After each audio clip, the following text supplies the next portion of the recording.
And you're pulled into it, you're into it, I want to kill someone. You don't feel that with this at all.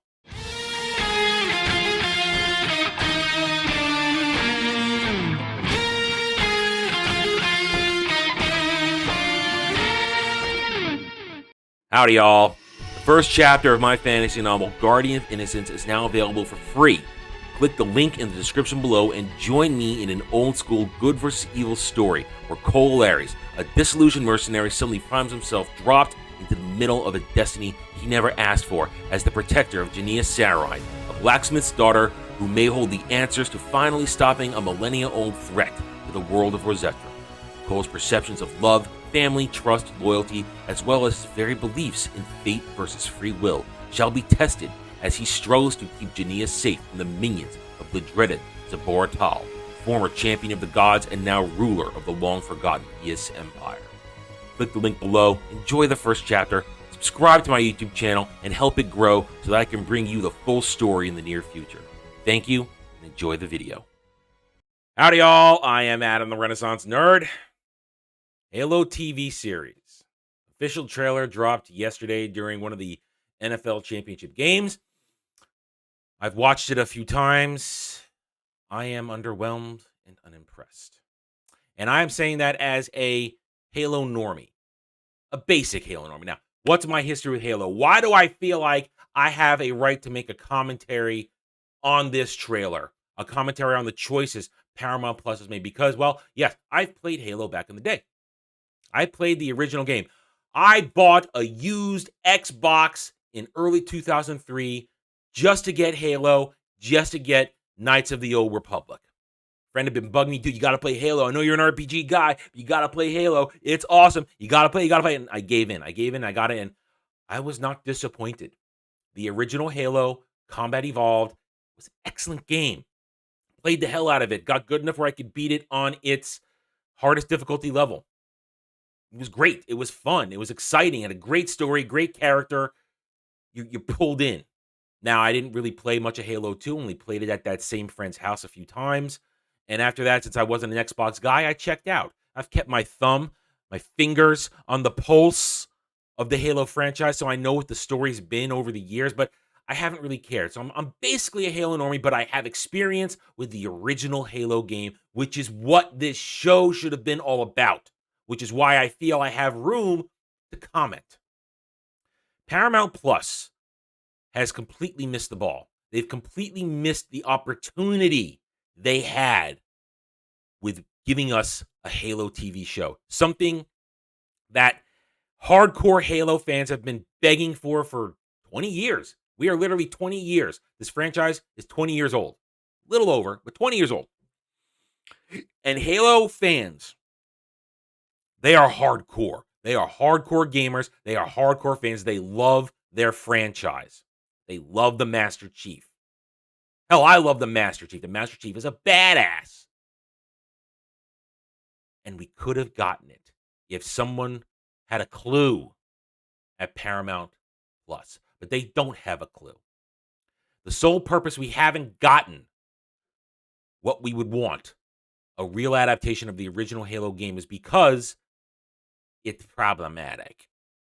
I mean, they called their shot. They announced way ahead of time that this trailer, what this trailer represents, what this trailer is showing us is an alternate timeline, a different timeline, an alternate reality of the events of Halo. But they've done a lot of changes as far as I can see that make you go, whoa, this doesn't feel like it. And when you booted up the original Halo, and you're pulled into it, I want to kill someone. You don't feel that with this at all. Not at all. Original Halo, Master Chief, he has a personality. He hasn't been engineered to be controlled.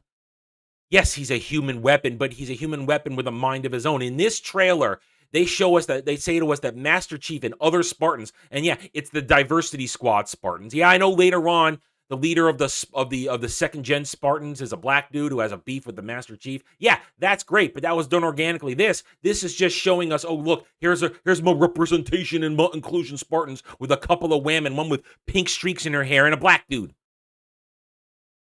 They just put it in there because it's agenda, but they're all controlled. They're easily controlled. They do what people tell them to do. They do what their elite masters tell them to do.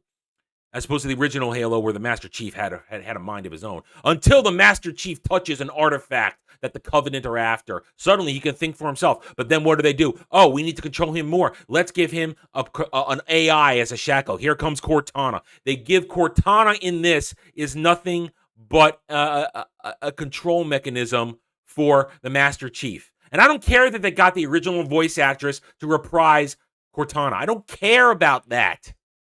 Again, that kind of effort, showing us the Master Chief fighting, showing us a little bit of Covenant, showing us Cortana, it's all surface dressing to try and make you feel like it's Halo. But when you watch this trailer, if you know anything about Halo, it doesn't feel like Halo. Cortana was an AI on the Pillar of Autumn. And she had all the secrets of Earth. And that's why she's in the Master Chief's head. That's why he downloads her, to protect the secrets of Earth from the Covenant. In this one, she's a control mechanism until the Master Chief then decides to use her as a companion. You see, it's convoluted. This whole thing, the original Halo was about a man on a mission of survival and sacrifice, doing the job that had to be done, had to sacrifice the captain he respected to get the job done. Lost his men along the way, but he got the job done with only Cortana in his head for support, to discover the dark secrets of the Halo as both a weapon and a prison of the Flood. Guilty Spark 343. All of that stuff gone. Not in this. This is all about how Spartans were controlled, but now Master Chief can think for himself. And I gotta say, you got this one. You got your whammon representation Spartans. And then you got your I don't know I don't know. I don't know all the Halo lore, but then you got some chick with blondish white hair. And then you got this chick right here. Let's see, we got this chick right here, who is apparently this whammoning in collusion with the Covenant, the alien species that are at war with Earth. To quote Mauler, the great Mauler, the long man, there is a suspicious amount of women in this trailer. A suspicious amount of women in this trailer. This thing is filled with intersectionality. It's filled with woke red flags. The Halo, at the end, the Master Chief, the Halo, find the Halo, win the war. What the hell? What the hell? What the hell? It's not how it works. And then, again, it's just to show you, they have this cheesy soundtrack. Listen to this cheesy soundtrack here at the end when they're giving you the logo at the end here. Listen to this cheesy ass soundtrack. I'm gonna do it for a second because I'm probably gonna get claimed for what I'm gonna do next anyway.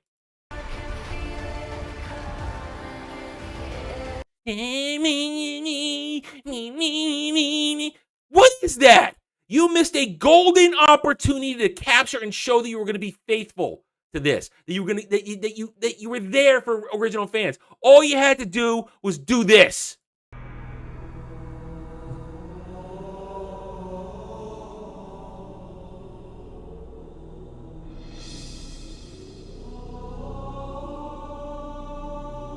All you had to do was play the original Halo choral chant, and you would have had so many people buy in. But by just doing this stupid, cheesy thing,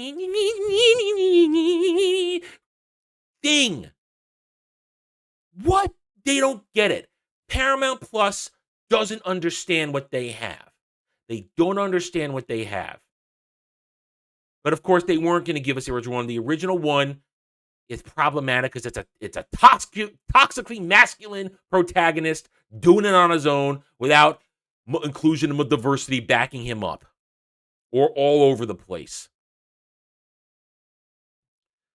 This thing has agenda flags all over it. It has woke red flags all over it. I am not interested in this.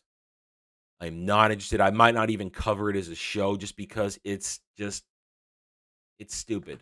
I don't know. If you guys want me to, I will. I usually cave to you guys if you tell me, cover it. We want to see you suffer. I might, but we'll see when it happens. We have what, 3 months? 2 months. 2 months, March 24th. We got 2 months before I have to make that decision. and we'll see. If it's a weekly thing, I might do it. But this Paramount Plus, people in charge of, they have no idea what they have. They have totally mishandled this. This should have been a home run, a simple story, a straightforward story. But nope, this is a convoluted mess filled with agenda red flags all over it. All right, I'm done.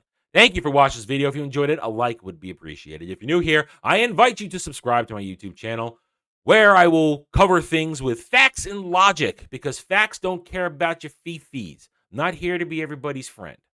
Hit the notification button. Share my videos if you like what I'm preaching, and by all means, leave a comment. Real comments are great. We do not have to have the same opinion to find common ground and get along. Normal people can still operate without agreeing on everything. We are not stands. We are not SJWs who are cowards behind keyboards. They run from real confrontation. They don't want to have real debates. They want to shout at you from their soapbox and claim you're this and that. I don't care what they think. I will never care what they think. And as soon as the rest of the world begins to finally understand that if we don't pay attention to them, they will lose all their power. They will then go away. They're cowards. Cowards. Thank you for watching this video. Take it easy. Thanks for watching, everyone. I don't do Facebook. I will never do Twitter. If you want to reach out to me, email me at therennerd@gmail.com. I'm on Getter now, at therennerd, the Geeks and Gamers forums under @ROAS, and you can also follow me on Odyssey at the Renaissance Nerd. Thanks again for watching. Take it easy.